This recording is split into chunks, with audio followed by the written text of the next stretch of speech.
বাংলাদেশে একটা বিনিয়োগ সম্মেলন হইল। বিএনপি যথারীতি কইছে যে নির্বাচিত সরকারের উপরে বিনিয়োগকারীদের আগ্রহ থাকে। কথাটা আমির খসরু ভাই একেবারে ঠিক না। আমি বাংলাদেশের এক্সাম্পল দিই। 2007-8 সালে তখন তো 111 সরকার আপনাদের পাশায় লাথি দিয়ে খেদায় দিয়ে তারপরে আসছিল, অনির্বাচিত সরকারই তো ছিল। এফডিআই প্রবাহ প্রায় $1 বিলিয়ন ছাড়া যায়, এটা একটা রেকর্ড ছিল। আমির খসরু ভাই, আপনি তো সিনিয়র নেতা, কথাবার্তা তো বুঝে বলবেন। আপনি অ্যাকাউন্টিংয়ে মনে পোস্ট গ্রাজুয়েশন করেছেন, তাও তো আপনার জানা থাকার কথা যে যারা ফরেন ডাইরেক্ট ইনভেস্টমেন্ট করে তারা 3টা সিম্পল জিনিস দেখা করে।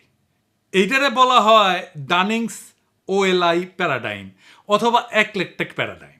একটা বিখ্যাত একটা স্কলারলি মডেল যা বিদেশি বিনিয়োগ ব্যাখ্যা করতে ব্যবহার করা হয়।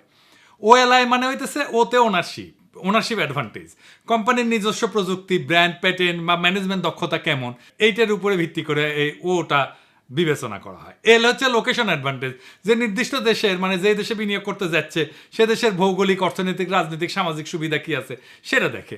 আর আইতে হইতেছে ইন্টারনালাইজেশন অ্যাডভান্টেজ, মানে কোম্পানি কেন নিজেই বিনিয়োগ করবে অন্য কাউকে লাইসেন্স না দিয়া।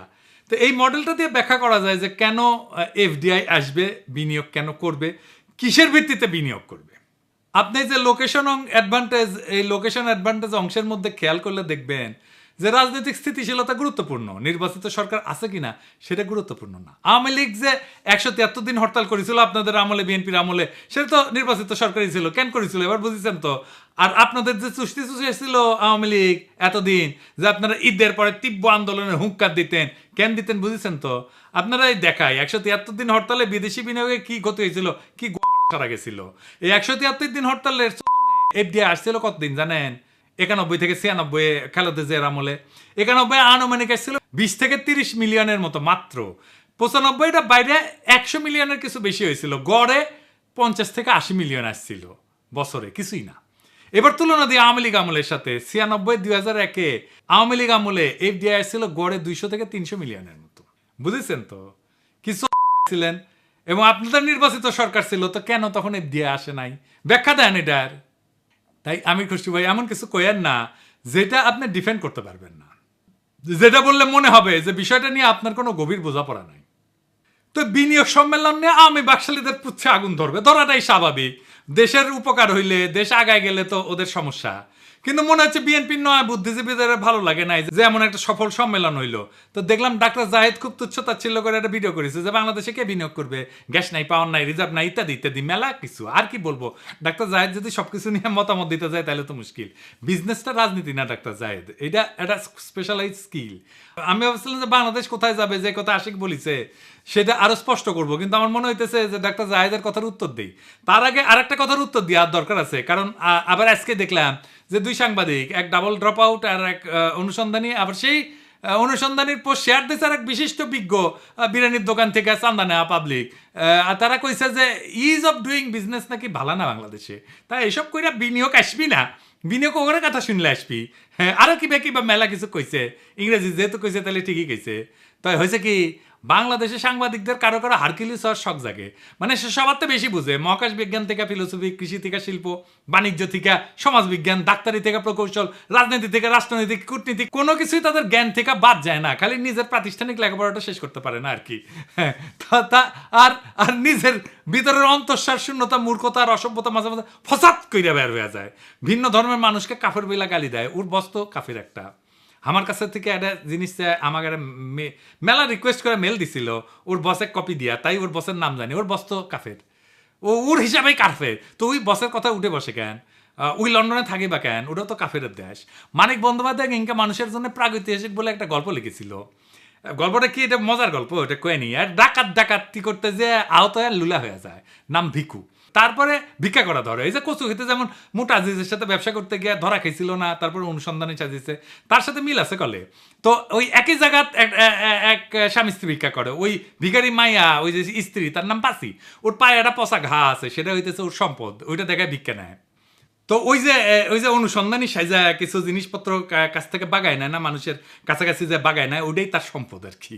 হ্যাঁ, তো এক রাতে ভিখু পাসির স্বামীরে মেরে ফেলে তো পাসিক পিঠে তুলে পলাইতেছে, আকাশে সাজ উঠেছে, ওই অন্ধকারে 2 প্রাণী চলিচ্ছে, আর গল্পটা শেষ হইতেছে এইভাবে। বাংলা সাহিত্যের সবচেয়ে চমৎকার গদ্য এটা। সবচেয়ে ক্লাসিক, সবচেয়ে সাহিত্যিক লাইন এগুলো, বলি আপনার শুনেন। হয়তো এই চাঁদ আর এই পৃথিবীর ইতিহাস আছে, কিন্তু যে ধারাবাহিক অন্ধকার মাতৃগর্ভ হইতে সংগ্রহ করিয়া দেহের অভ্যন্তরে লুকাইয়া ভিখু ও পাচি পৃথিবীতে আসিয়াছিল, এবং যে অন্ধকার তাহারা সন্তানের মাংসল আবেষ্টনীর মধ্যে গোপন রাখিয়া যাইবে, তাহা প্রাগৈতিহাসিক। পৃথিবীর আলো আজ পর্যন্ত তাহার নাগাল পায় নাই, কোনোদিন পাইবেও না।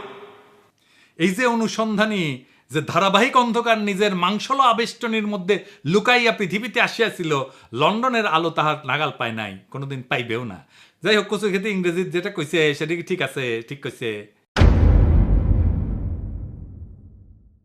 এই যে ইজ অফ ডুইং বিজনেস, এটা সূচক করতো বিশ্ব ব্যাংক 2021 সালে এটা বন্ধ করে দেয়। এর প্রধান কারণ ছিল তথ্য জালিয়াতি এবং রাজনৈতিক প্রভাব। চীন, সৌদি আরব এবং আজারবাইজানের র্যাঙ্ক উন্নত করতে বিশ্ব ব্যাংকের উচ্চ পর্যায়ের কর্মকর্তারা গবেষকদের উপর চাপ দিছিল, তদন্তে অনিয়মের প্রমাণ মেলে।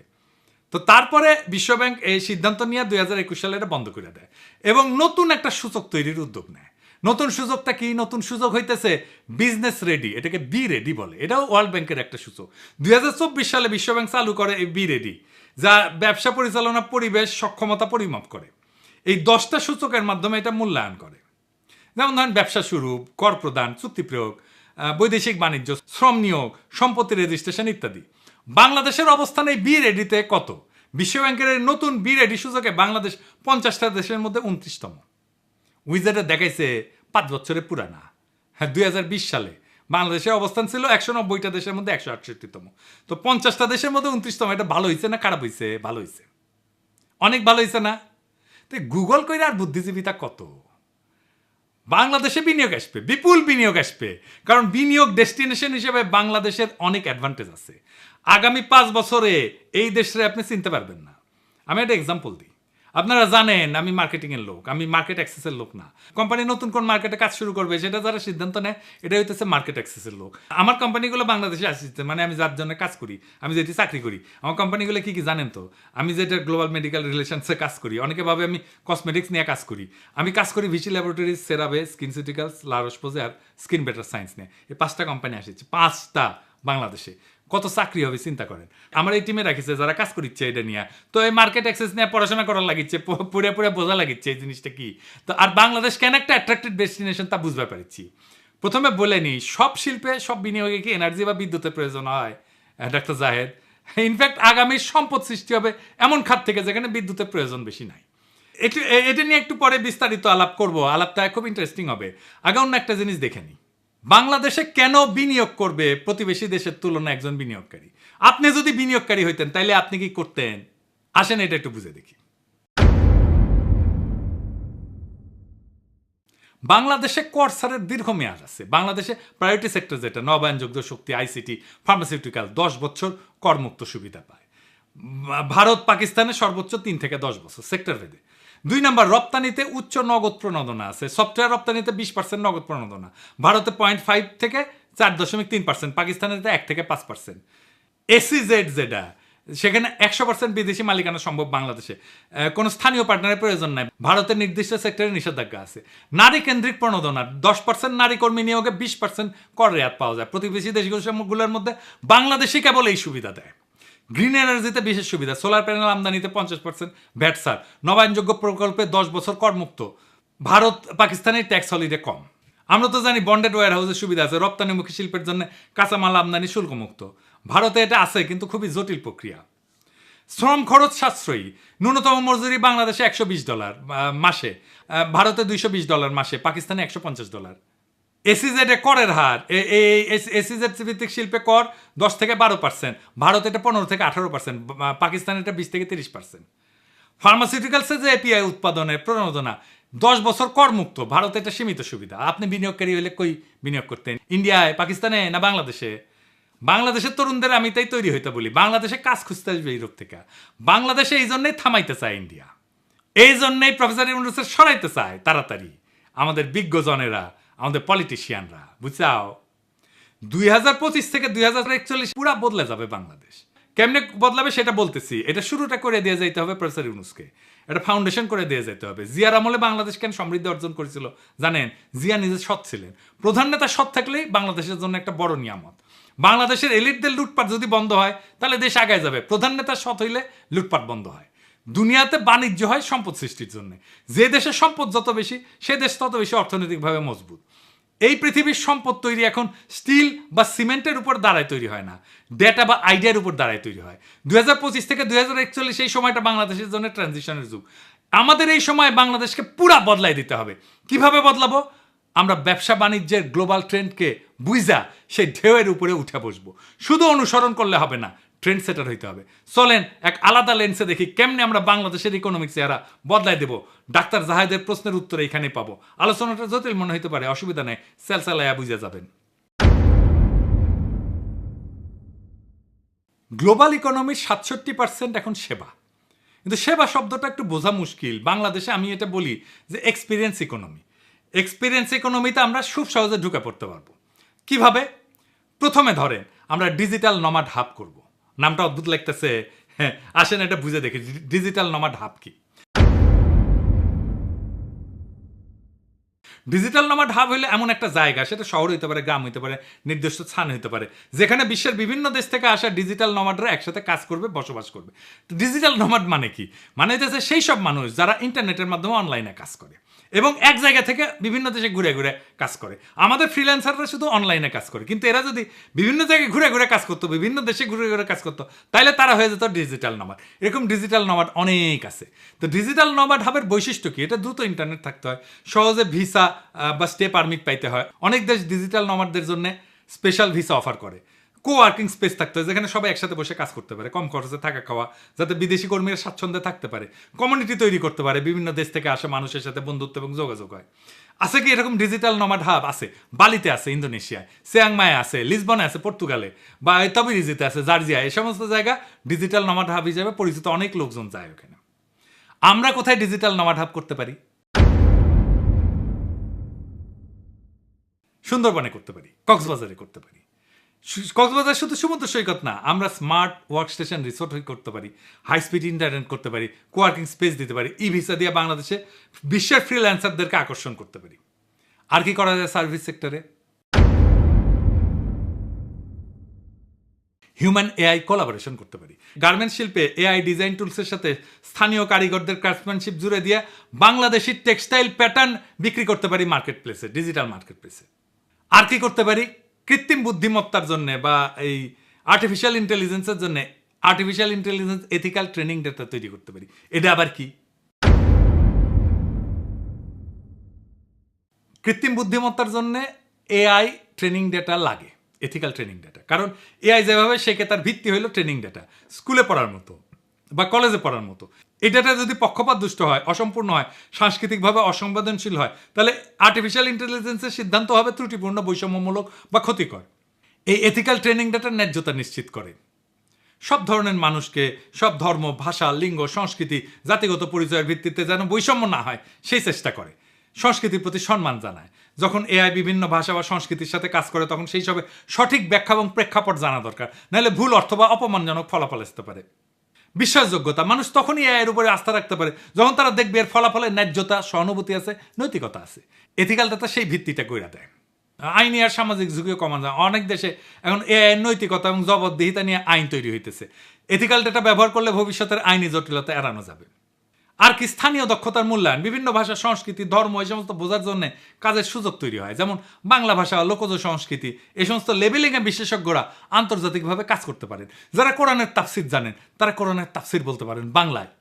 এটা এথিক্যাল ট্রেনিং ডাটা হিসেবে যুক্ত হতে পারে। বাংলাদেশের সংস্কৃতি, বাংলাদেশের নৈতিকতা, বাংলাদেশের মূল্যবোধ, এইসব নিয়ে কোডিং, ট্যাগিং করে আমরা ট্রেনিং ডাটা তৈরি করতে পারি। আমরা যদি আমাদের কালচারকে প্রমিনেন্ট করতে চাই, বাঙালি মুসলমানের সংস্কৃতি, এমনকি ইসলাম ধর্ম, এমনকি বাংলাদেশের মূল্যবোধ, তাইলে আমরা এথিক্যাল ট্রেনিং ডেটা বানাইতে পারি। বিশাল বাজার এটার মার্কেট ইন্ডিয়া নেবে না, অন্য কেউ নেবে না, কারণ এটা তো আমাদের কাজ, এটা আমার জায়গা, আমিই মাস্টার এইখানে, বুঝছাও? এই এথিক্যাল এআই ট্রেনিং ডেটা এক্সপোর্টের সুযোগ আছে বিশ্বের বিভিন্ন দেশে। আপনি যদি বাংলা ভাষা, ইসলাম ধর্ম, লোকসঙ্গীত, ঐতিহ্য, সামাজিক প্রেক্ষাপট ভালো বোঝেন, তাহলে এই সাংস্কৃতিক উপাদানগুলো লেবেলিং, ট্যাগিং এবং শ্রেণীবিন্যাস কইরা আন্তর্জাতিক প্রযুক্তি সংস্থার কাছে এথিক্যাল ট্রেনিং ডেটা হিসেবে বিক্রি করতে পারবেন। এই কাজের মাধ্যমে একদিকে যেমন এআইকে সাংস্কৃতিক দৃষ্টিকোণ থেকে ন্যায্য, নৈতিক, এথিক্যাল, মানবিকভাবে গড়ে তুলতে সাহায্য করবেন, তেমনি এটা হইতে পারবে বাংলাদেশের জন্য একটা নতুন রপ্তানি খাত, সাংস্কৃতিক জ্ঞান ভিত্তিক ডেটা এক্সপোর্ট। 2 নম্বর তথ্য যা মনে রাখতে হবে তা হইতেছে ইনট্যাঞ্জিবল অ্যাসেট বা অদৃশ্য সম্পদ। S&P 500-এর 90% মূল্য হতেছে অদৃশ্য। তাহলে বুঝে নিই এই S&P 500টা কি, এটার গুরুত্ব কি। S&P 500 হইতেছে স্ট্যান্ডার্ড অ্যান্ড পোর্স 500 ইন্ডেক্স। পোর মানে গরিব না আর কি, সহজভাবে বললে হইলে এটা একটা স্টক মার্কেটের সূচক যা যুক্তরাষ্ট্রের সবচেয়ে বড় 500টা পাবলিক কোম্পানির শেয়ারের পারফরমেন্সকে একত্রে তুলে ধরে। সহজ ভাষায় যদি ব্যাখ্যা করে বলি, তাহলে ধরেন আপনি মার্কেটের সামগ্রিক অবস্থা জানতে চান, তখন আপনি প্রত্যেকটা কোম্পানি খবর না দেখে শুধু শীর্ষ 500টা বড় কোম্পানির অবস্থা দেখেন। যেমন ধরেন অ্যাপল, মাইক্রোসফট, গুগল, অ্যামাজন ইত্যাদি। এই 500টা কোম্পানির গড় ওঠানামা, মূল্যবৃদ্ধি বা হ্রাস একত্র করে S&P 500 সূচক তৈরি করা হয়। যখন এই সূচক বাড়ে তখন বোঝা যায় মার্কেট ভালো, কমলে বোঝা যায় বাজারে মন্দাভাব আছে। S&P 500-এর লিস্টেড থাকা মানে হইতেছে সেই কোম্পানি মার্কেট ভ্যালুতে বড়, লাভজনক এবং সাধারণ বিনিয়োগকারীর কাছে এর স্টক খোলা আছে। এই তালিকায় থাকা মানে কোম্পানিটা খুবই গুরুত্বপূর্ণ এবং স্থিতিশীল বলে বিবেচিত। অনেক ফান্ড, যেমন পেনশন ফান্ড বা মিউচুয়াল ফান্ড, এই সূচকের কোম্পানিগুলোতে বিনিয়োগ করে, যেগুলো এই যে S&P 500 আছে। এই S&P 500 বলতেছে যে পৃথিবীর 90% সম্পদ ইনট্যাঞ্জিবল বা অদৃশ্য সম্পদ। মানে এটা বাড়ি, কারখানা, ছাপানো টাকা, এমনকি সোনা, ডায়মন্ড, রূপা, এই সমস্ত মতো না, দোকান, জায়গা জমির মতো না, এগুলো ধরা যায় না, ছোঁয়া যায় না। তাহলে বাংলাদেশের অদৃশ্য সম্পদ কি? বাংলাদেশের ইনট্যাঞ্জিবল অ্যাসেট হইতেছে এমন সম্পদ যেগুলো দেখা যাবে না, ছোঁয়া যাবে না, কিন্তু অর্থনৈতিক মূল্য আছে এবং দেশের প্রবৃদ্ধি এবং পরিস্থিতিতে ভূমিকা রাখে। এগুলো ব্যক্তি, প্রতিষ্ঠান বা পুরো দেশের ক্ষেত্রে প্রযোজ্য হতে পারে। আমাদের ভাষা, ধর্ম, নকশিকাথা, আমাদের ঐতিহ্য, আমাদের মূল্যবোধ, মুসলিমের স্মৃতি, জামদানি, কৃষাপাত, open source coding community, Bangla content, professor Yunus, online activist, প্রবাসী ডায়াসপোরা, আমরা সবাই ইনট্যাঞ্জিবল অ্যাসেট। আমরা ডিজিটাল হেরিটেজ লাইব্রেরি করতে পারি, 3D স্ক্যানিং করে প্রত্নতত্ত্ব, ঐতিহ্যবাহী পোশাক ডিজিটালাইজেশন করতে পারি, NFT আর্ট মার্কেট করতে পারি। এই NFTটা তাইলে কি, এটা কীভাবে কাজ করবে? NFT মানে হইতেছে নন ফাঞ্জিবল টোকেন।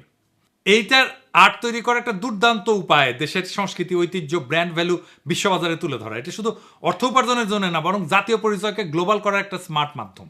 আর একটু বিস্তারিত বুঝে দেখি। প্রথমে NFT আর্ট মানে কি? NFT আর্ট হলো ডিজিটাল আর্টের একটা ইউনিক কপি যা ব্লকচেনে নিবন্ধিত থাকে, যেমন digital painting, video clip, music, কবিতা, এমনকি GIF, যেটা। বাংলাদেশের ইনট্যাঞ্জিবল অ্যাসেট দিয়ে NFT মানে কি কি বানাইতে পারি? সংস্কৃতি, লোক কাহিনী থেকে অনুপ্রাণিত ডিজিটাল আর্ট বানাইতে পারি। জামদানি বা নকশিকাতা ডিজাইন আধুনিক রঙে রিইমাজিন করে আমরা বানাইতে পারি। পয়লা বৈশাখের শোভাযাত্রা, 21শে ফেব্রুয়ারি, 24-এর বর্ষা বিপ্লব, এই বিপ্লবের গ্রাফিতি, ভিডিও ক্লিপ, বৈশাখী মেলা, এসব থিমে NFT প্রিন্টিং করতে পারি, অ্যানিমেশন করতে পারি। লোক কাহিনী, পুরাণ, নকশিকাতার মাত, বেহুলা লক্ষিন্দর নিয়ে ডিজিটাল ইলাস্ট্রেশন করতে পারি। ঐতিহাসিক মুহূর্ত বা ব্যক্তি, বর্ষা বিপ্লবের অ্যানিমেটেড ক্লিপ, অডিও আর্ট, বর্ষা বিপ্লবের পোস্টার ডিজাইন NFT করতে পারি। খিরসাপাতাম, জামদানি, শীতলপাটি, এসব নিয়ে NFT অ্যানিমেশন করতে পারি। মেড ইন বাংলাদেশ ট্যাগ নিয়ে গার্মেন্টস শ্রমিকের গল্প বলতে পারি, সেটাকে NFT করতে পারি। সাউন্ড এবং মিউজিক NFT করতে পারি, যেমন ধরেন পল্লীগীতি, ভাওয়া, নজরুল গীতি, বর্ষা বিপ্লবের র্যাপ, এগুলো রিমিক্স বা ফিউশন ভার্সন NFT হিসেবে প্রকাশ করতে পারি। দোতারা বা একতারা, যেগুলো আমাদের নিজেদের যন্ত্র, সেই বাদ্যযন্ত্রদের পরিবেশনা করতে পারি, NFT আর্ট তৈরি করতে পারি। এটা কেমনে বিক্রি করতে হয়, এটা তৈরি করতে হয় কেমনে, এটা একটু বুঝাই কই। মির্জা আব্বাসকে একটু কইয়া দিয়েন, চান্দা তোলা ছাড়াও আগামীর দুনিয়ায় উপার্জনের অনেক উপায় আছে। উনি তো চান্দা তোলা ছাড়া আর কিছু জানেন না। শিখা রাখুক। প্রথম ধাপে আইডিয়া এবং ডিজাইন, যেমন লোকশিল্প, ইতিহাস, কবিতা বা সাউন্ড ক্লিপ থেকে অনুপ্রাণিত হয়ে ডিজাইন তৈরি করতে হবে। এখানে ডিজিটাল আর্টিস্ট বা AI ইমেজ জেনারেটর ব্যবহার করতে পারেন। 2 নাম্বার, ব্লকচেনে এটা মিন্ট করতে হয়, মিন্টিং বলে। মানে একটা NFT মার্কেট প্লেস, যেমন ধরেন OpenSea, এখানে একটা অ্যাকাউন্ট খুলতে হবে, তারপর আপনার ডিজিটাল ফাইল আপলোড করতে হবে, কইরা ব্লকচেনে রেজিস্টার করতে হবে, এটাই বলে মিন্টিং। 3 নাম্বার ধাপ হচ্ছে বিক্রির জন্য তালিকাভুক্ত করতে হবে, মূল্য ঠিক করতে হবে। আপনি এটা রয়্যালটি সহকারে বিক্রি করলে কত নেবেন, বিডিং করলে কত, এগুলো ঠিক করলেন। আপনার NFTকে কিভাবে বাংলাদেশকে রিপ্রেজেন্ট করে তা গল্পের মাধ্যমে বলেন। 4 নাম্বার হচ্ছে প্রমোশন, সোশ্যাল মিডিয়াতে তুলে ধরেন। প্রবাসী বাংলাদেশিদের কাছে এবং NFT কালেক্টর আছে, তাদেরকে টার্গেট করে আপনি মার্কেটিং করেন। আমরা মুসলিম নিয়ে দারুণ কাজ করতে পারি। কিভাবে আসেন একটু বুঝে দেখি। প্রাচীন ঢাকায় মুসলিমের হারানো কৌশল ন্যানো টেকনোলজি দিয়ে পুনরুদ্ধার করে একে বিশ্বের লাক্সারি ফ্যাশন মার্কেটে ফিরে আনার প্রকল্প নিতে পারি। ন্যানো মাইক্রোস্কোপি এবং জেনেটিক ইঞ্জিনিয়ারিং দিয়া প্রাচীন সুতা এবং কটন প্রজাতি ফিরে আনতে পারি। ন্যানো স্পিনিং এবং এআই ডিজাইন দিয়ে আধুনিক পোশাকে রূপ দিতে পারি।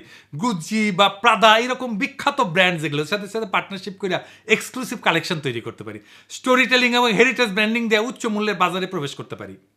বিশ্ববাজারে মেড ইন বাংলাদেশের মর্যাদা বৃদ্ধি পাবে। তাইলে বাংলাদেশে কারিগর এবং কৃষকের জন্য নতুন কর্মসংস্থান হবে। বছরে বিলিয়ন বিলিয়ন ডলার আমরা এটা রপ্তানি করতে পারবো।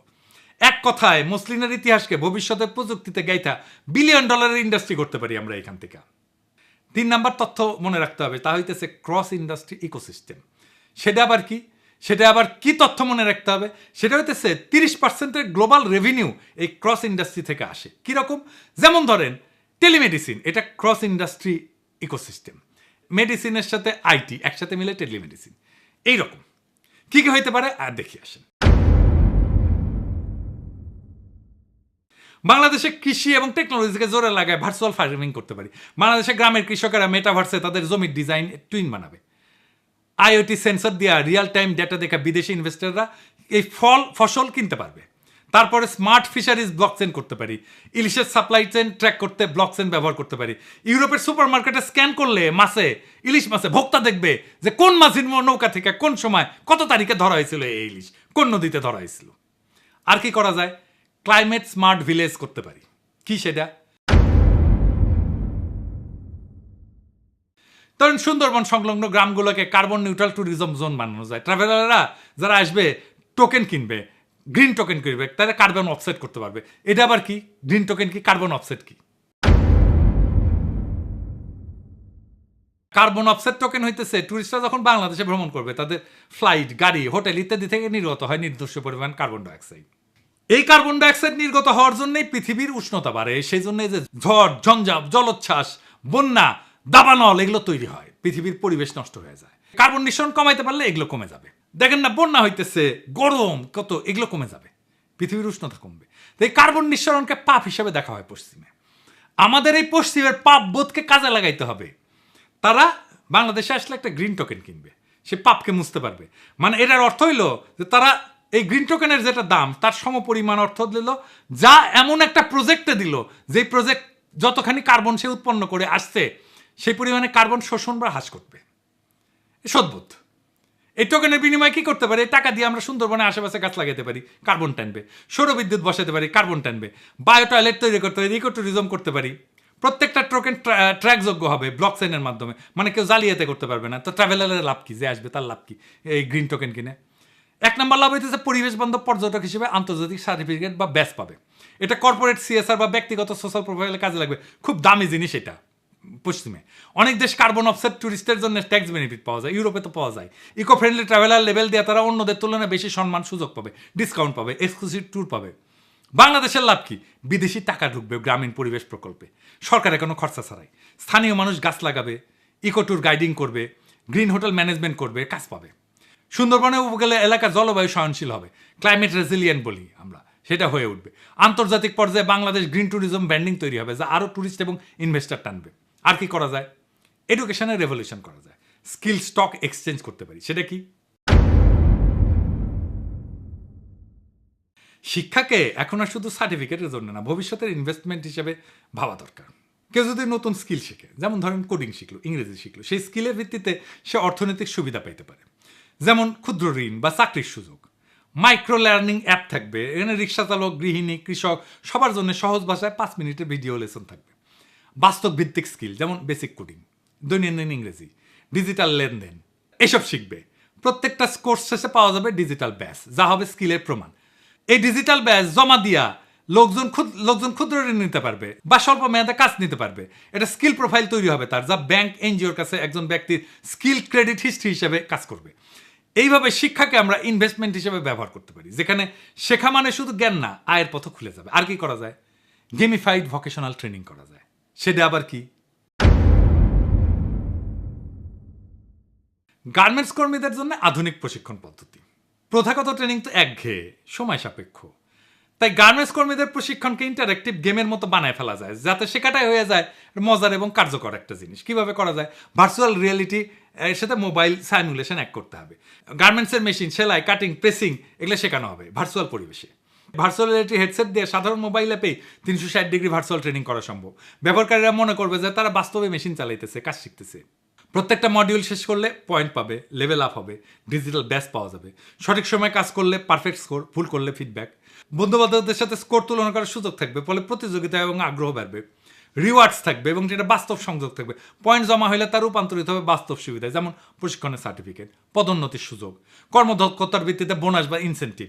এটা কেন দরকার? ধরেন অনেক গার্মেন্টস কর্মী পড়ালেখায় দুর্বল, তাদের জন্য ছবি, ভিডিও, গেমিং সবচেয়ে কার্যকর মাধ্যম। এটাকে ট্রেনিং মনে হবে না, ক্লাস মনে হবে না, খেলা মনে হবে। এটা শেখায় আগ্রহ বাড়াবে।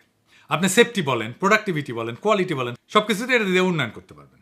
এর ফলে একটা ডিজিটাল স্কিল ফাইল তৈরি হবে প্রত্যেক শ্রমিকের জন্য। ভবিষ্যতে যে কোনো শিল্পে চাকরি পেতে এই ডিজিটাল স্কিল প্রোফাইল হবে তার পরিচয়পত্র। আর কি হইতে পারে? ডিজিটাল দ্বিতীয় প্রবাস। সেটা আবার কি?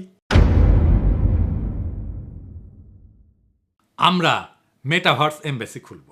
আজকের দুনিয়া তো প্রবাস মানে শুধু মালয়েশিয়া, সৌদি আরব বা ইউরোপে যাওয়া না। এই ফিজিক্যাল বর্ডার এটা এখন ভার্চুয়াল। মানে আপনি যেখানেই থাকেন ডিজিটাল স্পেসে আপনি পুরা বিশ্বের সাথে যুক্ত হইতে পারেন। এটাই হইতেছে দ্বিতীয় প্রবাস। একটা ভার্চুয়াল অভিবাসনের সুযোগ এনে দেয় কাজ, ব্যবসা, সংস্কৃতির এবং আন্তর্জাতিক পরিচিতির। আমরা মেটাভার্স এমবেসি খুলব, বা এটা হবে বাংলাদেশের ভার্চুয়াল দূতাবাস। কি হবে এতে? বাংলাদেশের ওই মেটাভার্স এমবেসিতে ডিজিটাল প্যাভিলিয়ন থাকবে। সেখানে থাকবে আমাদের ব্যবসা, সংস্কৃতি, স্টার্ট আপ এবং উৎসবের ভার্চুয়াল ঠিকানা। এখানে কালচারাল ইভেন্টস থাকবে লাইভ এবং ভার্চুয়াল। আমাদের নববর্ষের ফেস্টিভ্যাল থাকবে, ঈদ থাকবে, জামদানি ফ্যাশন শো থাকবে, নকশিকাঁথা প্রদর্শনী হবে, লোকসঙ্গীত হবে, কনসার্ট হবে, নাটক হবে, নাচ গান সব ভার্চুয়াল মঞ্চে। ডিজিটাল শপ থাকবে, এক্সপোর্ট বুথ থাকবে, সেখানে জামদানি, হস্তশিল্প, হোম ডেকোরেশনের পণ্য, এনএফটি যা আগে বললাম এটার মার্কেট প্লেস থাকবে। প্রবাসীদের জন্য রেমিটেন্স ইনভেস্টমেন্ট গাইড থাকবে, বাংলা কোচিং থাকবে প্রবাসীদের ছেলেমেয়েদের জন্য, সব ভার্চুয়াল সহায়তায়। ভার্চুয়াল সেবা দান করবো, এখানে আমরা ই পাসপোর্ট অ্যাসিস্ট্যান্স দেবো, চাকরি সংক্রান্ত গাইডলাইন দেবো, ভার্চুয়াল কনসালটেশন দেবো। এখানে স্টার্ট আপ এবং ইনোভেশন জোন থাকবে। বিশ্বের যে কোনো জায়গা থেকে তরুণেরা বাংলাদেশি স্টার্ট আপ প্রজেক্টের যে পিস সেটা শুনতে পারবে, যে কেমন এই স্টার্ট আপে বিনিয়োগ করা যাবে কিনা। ফান্ডারদের সাথে নেটওয়ার্ক তৈরি করে দেবে। এর কারণ হচ্ছে যে বাংলাদেশি তরুণদের একটা বিশাল অংশ গ্লোবাল মার্কেটের সাথে যুক্ত হতে চায়, কিন্তু ইনফ্রাস্ট্রাকচার এবং এক্সপোজারের ঘাটতি আছে। ডিজিটাল দ্বিতীয় প্রবাস মনে হচ্ছে যে ঘরে বসে আন্তর্জাতিক পরিচয় এবং অংশগ্রহণ। বিশ্ব যেখানে আমাদের দোরগোড়ায় চলে আসছে, ওইখানে বাংলাদেশের দরজাটাও মেটাভার্সে খুলে দিতে হবে। এটাই হবে ভবিষ্যতে ডিজিটাল নেশন মডেলের প্রথম পদক্ষেপ। এই মাটির গায়ে ঘাম ঝরায়, এই আকাশের নিচে স্বপ্ন বুইনা, বিরচিত লড়াই কইরা, রাজপথে রক্ত দিয়া আমরা ছিনায় আনছি আর একটা স্বাধীনতা। আজ সময় আসছে শুধু বিপ্লবকে টিকায় রাখা না, বরং বিপ্লবের ঝলকে বিশ্বকে কাঁপায় তোলার। যারা বলে বাংলাদেশে কিছু হবে না, তাদের কান ঝালাপালা কইরা দিতে হবে আমাদের কাজ দিয়া, সাহস দিয়া, সাফল্য দিয়া। যারা বলে গ্যাস নাই, বিদ্যুৎ নাই, রাজনীতি অস্থির, তাদের বলতে হবে আমাদের বুদ্ধি আছে, সৃজনশীলতা আছে, আছে বুকের মধ্যে আগুন, অবিনাশী আগুন। আজ যদি সাহস করে আমরা ঝাঁপায় না পড়ি, কাল কেউ এসে আমাদের ভবিষ্যৎ গড়ে দেবে না। আজকেই সময় নিজেদের ভাগ্য নিজের লেখার, আজকেই সময় বাংলাদেশকে পাল্টায় দেওয়ার। আমরা সস্তা শ্রমিকের জাতি হিসাবে পরিচিত হব না, আমরা হব সৃজনশীলতার সৈনিক, প্রযুক্তির যোদ্ধা, অর্থনীতির স্থপতি। আমরা সেই জাতি যারা একদিন বলবে এই ডিজিটাল সিল্ক রোডের নতুন কাফেলা শুরু হয়েছিল কক্সবাজারের বালুতে পা রাইখা। আমরা এনএফটি বানাবো, মুসলিম ফেরত আনবো, এথিক্যাল এআই ডাটা এক্সপোর্ট করব, ভার্চুয়াল দূতাবাস বানাবো, আর পুরা দুনিয়াকে দেখাবো বিপ্লবোত্তর বাংলাদেশ কাকে বলে। 2041 আসবে, আমরা চাই বা না চাই, সবার জন্য আসবে, পৃথিবীর সবার জন্য আসবে। কিন্তু ইতিহাস লিখবে কেবল তারাই যারা এখন থেকে লড়াই শুরু করবে, প্রস্তুতি নেবে। আপনার হাতে, আমার হাতে, আমাদের সন্তানদের হাতে এই জাতির নিয়তি লেখা আছে। চিৎকার করে বলেন বাংলাদেশ জিতবে, আমরাই জেতাবো। এটাই বিপ্লব, এটাই আমাদের সেই অধরা স্বপ্ন, যার জন্য আমাদের সন্তানেরা বর্ষা বিপ্লবের রুহানি প্লাবনে সাঁতার কাটছে। সেই বিপ্লবকে আমাদের বিজয় করতেই হবে একসাথে। ইনকিলাব জিন্দাবাদ।